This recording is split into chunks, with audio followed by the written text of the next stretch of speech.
ఈ రోజు మనం జగిత్యాలలోని కొండగట్టు ఆలయాన్ని దర్శించుకోబోతున్నాం. ఇక్కడ విశేషాలేంటి, ఎలా ఉండబోతుంది, పవన్ కళ్యాణ్ కూడా ఇక్కడ ఎందుకు మొక్కుకున్నారు? ఇక్కడ హనుమంతుడు ఎక్కడ లేని విధంగా రెండు ముఖాలతో ఉంటాడు. నరసింహస్వామి ఆంజనేయుడితో కనిపిస్తాడు. అంతేకాదు, ఛాతి మీద సీతారాముల విగ్రహాలు ఉంటాయి.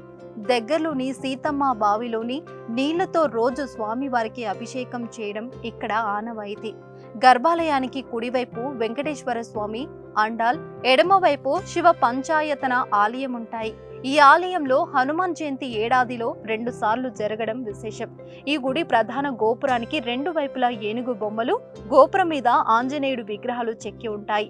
ఆలయ ప్రాంగణంలోని ధర్మగుండంలో మునిగి తలనీనాలు సమర్పించాక స్వామివారిని దర్శించుకుంటారు. ఇక్కడికి దగ్గరలో ఉన్న బేతాల స్వామికి కోళ్లు, మేకలు కోసి కళ్ళు సాకపోసి మొక్కులు చెల్లిస్తారు భక్తులు.